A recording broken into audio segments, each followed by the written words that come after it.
Hello and thank you for tuning into this edition of News Today. Without delay, let's have a look at the headlines first. Prime Minister launched Jal Sanchay Jan Bhagidari initiative in Surat, Gujarat. Multiple leaders of South Asia have called for revival of SAARC.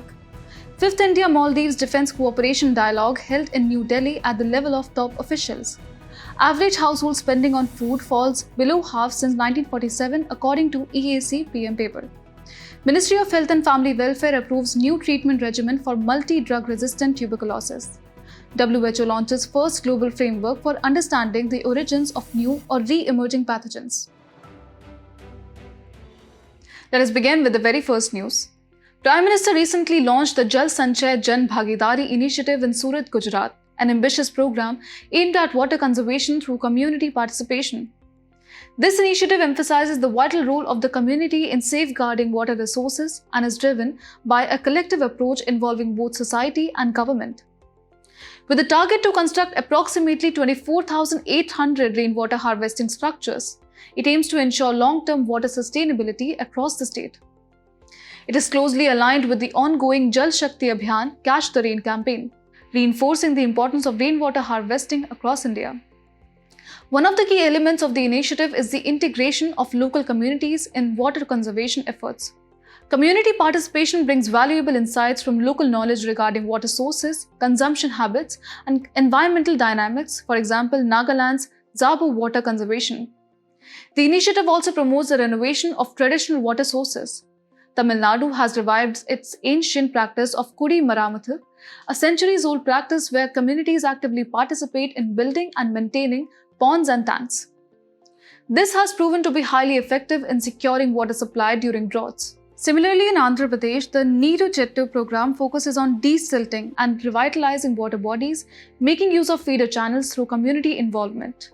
In Ladakh, the practice of collecting glacier melt water through small tanks called Zing ensures that even the remotest regions have access to water, further catering to the needs of diverse socio-economic groups. Programs like Jal Jeevan Haryali in Bihar encourage the adoption of water-efficient practices, reducing wastage and promoting sustainability. During the launch, the Prime Minister emphasized the importance of adopting the reduce, reuse, recharge and recycle mantra as a means to secure the nation's water future. He reinforced the idea that water conservation is not just a matter of policy but also a social commitment, a virtue and an effort that requires collective action. Several other initiatives have also successfully leveraged community participation to conserve water. The Atal Bhujal Yojana focuses on sustainable groundwater management, encouraging community-led decision-making to ensure water security. The Jal Jeevan Mission goes a step further by empowering women through Pani Samitis, recognizing the crucial role they play in water collection and management in rural households. The Ek Ped Maa Ke Naam campaign motivates communities to replenish groundwater through afforestation efforts. One of the most notable examples of community-driven water conservation is the Namami Gange initiative. This river cleaning mission has become an emotional movement for citizens across India, encouraging people to give up old traditions and adopt more sustainable practices to ensure the cleanliness of rivers. It highlights the immense power of community engagement in achieving collective goals for environmental preservation.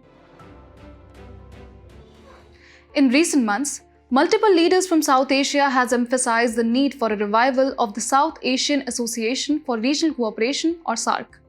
The last biennial SAARC summit was held in 2014 in Nepal, and since then, the regional forum has remained dormant, with the 2016 summit set to be hosted by Pakistan, stalled following the terror attack in Pulwama. The question of reviving SAARC is gaining momentum again given the shared challenges that South Asian countries face. One of the primary reasons for SAARC's dysfunction has been Pakistan's fixation on its geopolitical priorities, particularly its close collaboration with China on projects like the China-Pakistan Economic Corridor, which disregards India's territorial sovereignty. Additionally, Pakistan's continued sponsorship of terrorism has created deep rifts within the organization. Moreover, the perception of India as a big brother in the region, where some SAARC members fear India's political and economic dominance, has further contributed to the bloc's inability to move forward. SAARC also suffers from structural challenges. The organization deliberately excludes contentious bilateral issues from its agenda. Yet, there is no arrangement to resolve disputes or mediate conflicts between member states.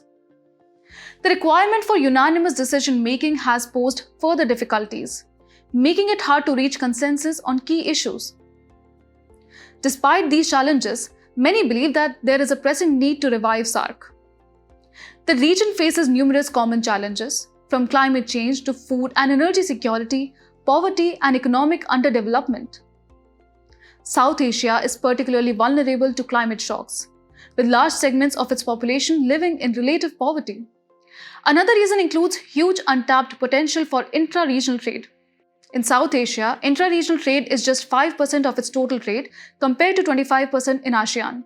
Historically, SAARC has achieved some notable successes, including the South Asia Free Trade Agreement and the establishment of the SAARC Development Fund, and the bloc has set up regional centers on agriculture and energy, demonstrating the potential for collaboration in crucial sectors. South Asian Association for Regional Cooperation, or SAARC, established through the SAARC Charter in Dhaka on December 8, 1985, aimed to promote the welfare of the people of South Asia and improve their quality of life through accelerated social progress and economic development. The organization has 8 member states: Afghanistan, Bangladesh, Bhutan, India, Maldives, Nepal, Pakistan and Sri Lanka, with its secretariat based in Kathmandu, Nepal. While India continues to support SAARC, evidenced by initiatives like the launch of the South Asian Satellite and the establishment of the South Asian University, the country has simultaneously focused on alternative inter-regional cooperation frameworks. For example, India's increased engagement with the Bay of Bengal Initiative for Multi-Sectoral Technical and Economic Cooperation, or BIMSTEC, and its Act East policy. Moving ahead, the 5th India-Maldives Defence Cooperation Dialogue, recently held in New Delhi, marked a significant step forward in strengthening bilateral ties between the two nations. This dialogue, which focused on military exercises and strategic cooperation, came at a crucial time, following a period of strained relations. Notably, it was the first high-level defence engagement since the Maldives saw a shift in its foreign policy, with the previous administration pushing for Indian military personnel to withdraw from the country and leaning towards pro-China policies. However, recent developments indicate a warming of ties, highlighted by the Maldives President's attendance at India's Prime Minister's oath ceremony and the Indian External Affairs Minister's visit to the Maldives. India plays a vital role for the Maldives, especially as a net security provider in the Indian Ocean region. India has consistently been the first responder in times of crisis, such as during the 2014 water shortage crisis with Operation Neer and the Vaccine Maitri initiative during the COVID-19 pandemic. The Maldives, heavily dependent on tourism for its economy, views India as a key partner, particularly as it seeks to restore Indian tourists among its top 3 markets. Recently, the Maldives has experienced a decline in tourist footfall from India, making the restoration of these numbers critical for its economic recovery. From India's perspective, the Maldives holds immense strategic importance. As a cornerstone of India's neighborhood-first policy and Vision Sagar, the Maldives is crucial for India's outreach to the global south. Its strategic location between key Indian Ocean choke points such as the Gulf of Aden, the Strait of Hormuz, and the Strait of Malacca positions the Maldives as a vital partner in ensuring regional maritime security. Moreover, the Maldives serves as the first line of defense against maritime threats like terrorism and piracy, making it essential for India's broader security objectives, including countering China's growing influence in the Indian Ocean region. India has undertaken several initiatives to strengthen its relationship with the Maldives. Notable among them is the construction of a new coast guard base at Uttaru Tilafulu, or UTF atoll, which will enhance maritime security capabilities. India also provides grants to the Maldives for high-impact community development projects, ensuring that bilateral cooperation extends to the grassroots level. Additionally, the Greater Mali Connectivity Project developed by India is set to become the Maldives' largest infrastructure project. Furthermore, both countries share an open skies arrangement and visa-free entry for tourism, medical, and business purposes, fostering closer people-to-people ties and supporting the Maldives' tourism-driven economy. The Economic Advisory Council to the Prime Minister has recently revealed a significant shift in household spending patterns through its paper titled Changes in India's food consumption and policy implications, a comprehensive analysis of Household Consumption Expenditure Survey 2022-23 and 2011-12. One of the striking revelations is that average household spending on food has fallen below half of the total household expenditure since India's independence in 1947. The paper highlights various aspects of this shift, with regional variations being one of the key insights. Household spending has increased across India, but the growth rate varies by state and region. For instance, West Bengal saw a 151% rise, while Tamil Nadu experienced a 214% increase between 2011-12 and 2022-23. Interestingly, the report notes a higher growth rate in consumption expenditure for rural households, that is 164%, compared to urban households 146%, reflecting a changing economic landscape where rural India is catching up in terms of spending power.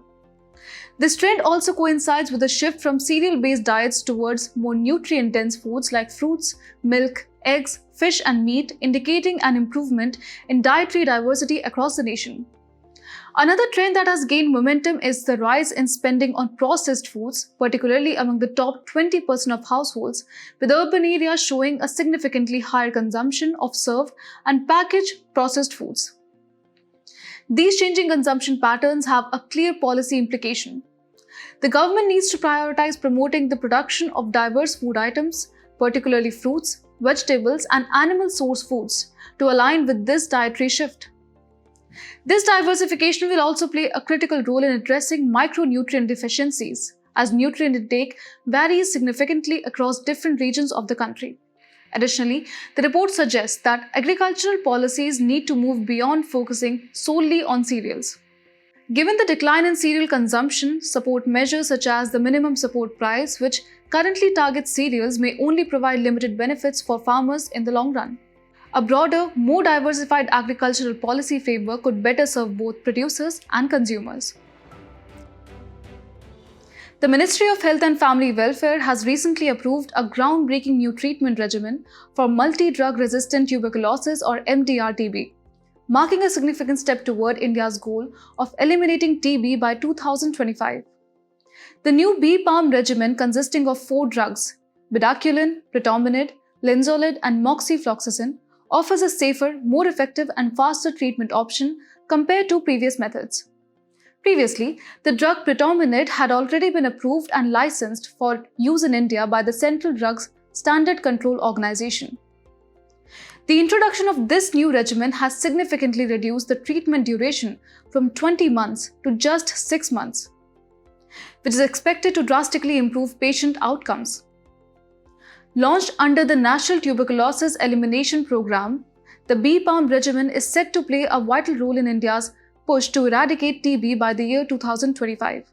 Tuberculosis, an infectious disease caused by the Mycobacterium tuberculosis bacteria, primarily affects the lungs and remains a major public health issue in India.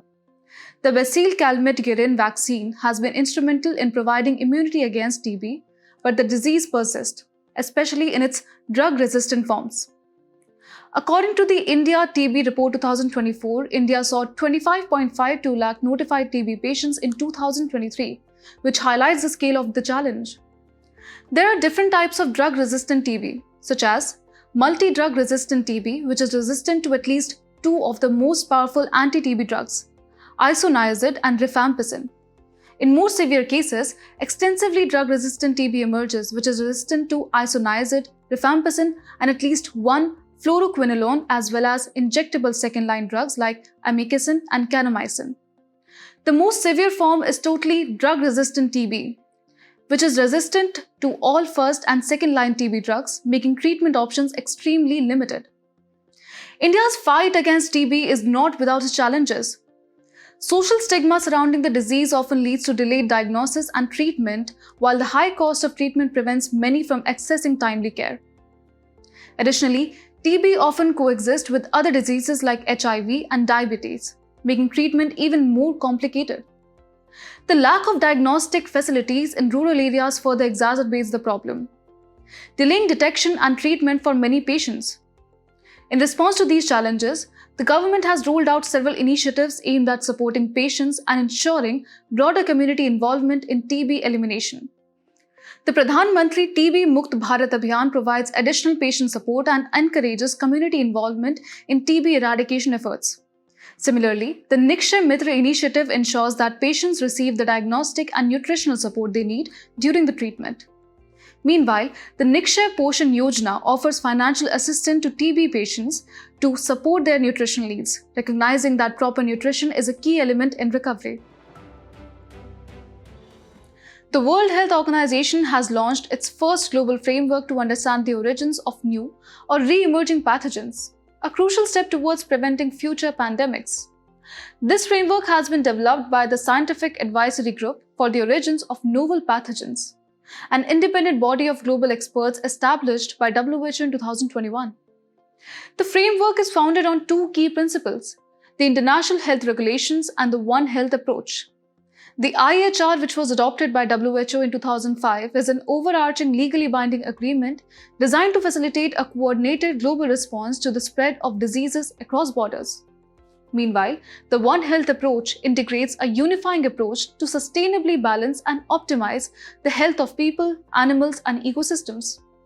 The framework lays out a plan for scientific investigations covering 6 technical areas.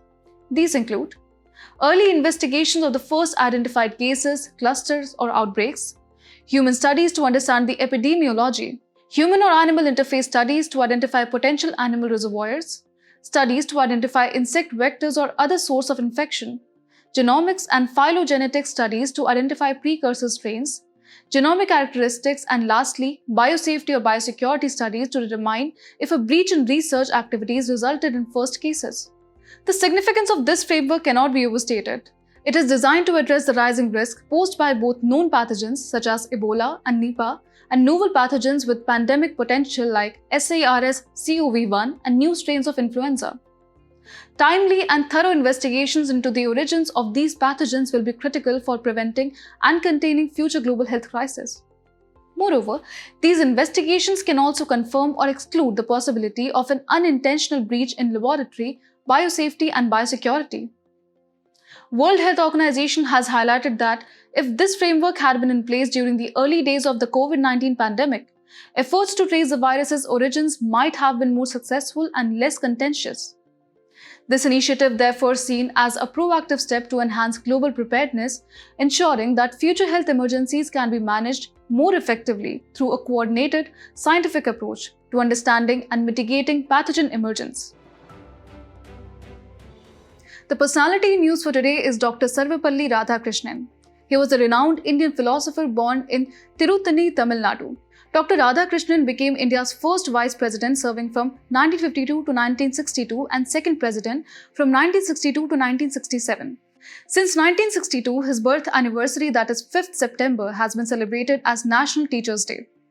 He emphasized on moral and ethical role of education and believed that teachers are the backbone of a nation's progress. Moreover, his literary works included the philosophy of Rabindranath Tagore, the philosophy of the Upanishads, and more. For his contributions, he was awarded with Bharat Ratna in 1954, Peace Prize in German Book Trade in 1961. Through his actions, he showcased the values of leadership, perseverance, and more. As we conclude today's main news, let's have a look at some quick updates. Supreme Court ruled that High Court Chief Justice cannot individually reconsider judge's appointment and it must be collectively done by collegium. Supreme Court also clarified that although content of consultation is beyond judicial review, effective consultation falls within its ambit. Minister of External Affairs, while addressing CII India-Mediterranean Business Conclave, said that IMEC will be a cornerstone of global connectivity. IMEC was announced on the sidelines of the G20 summit for integration of Asia, Europe, and the Middle East. Recently, the benchmark for world food commodity prices declined marginally in August 2024. FFPI was introduced in 1996 as a public good to help in monitoring developments in global agricultural commodity markets. Union Minister for Civil Aviation inaugurated the Digi Yatra facility for 9 airports, bringing the total number of Digi Yatra enabled airports to 24.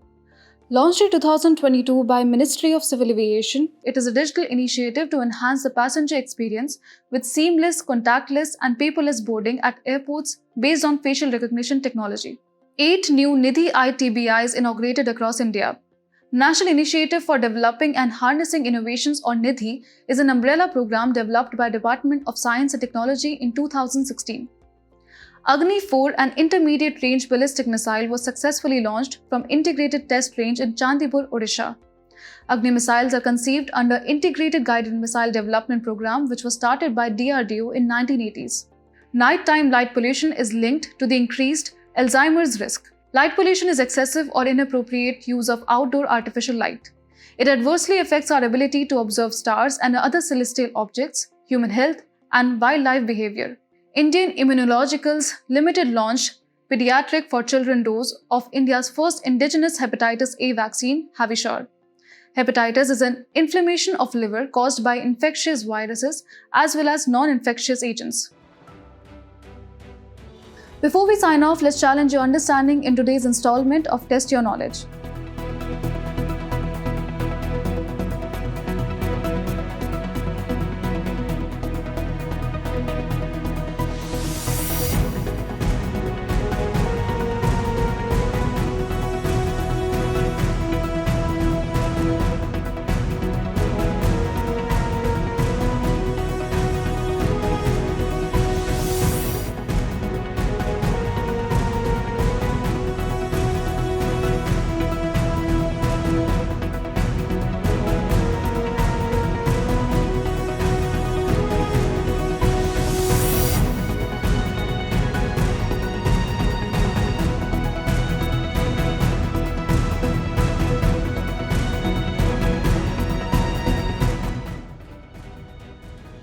Thank you for joining us. We hope you found this episode of News Today engaging.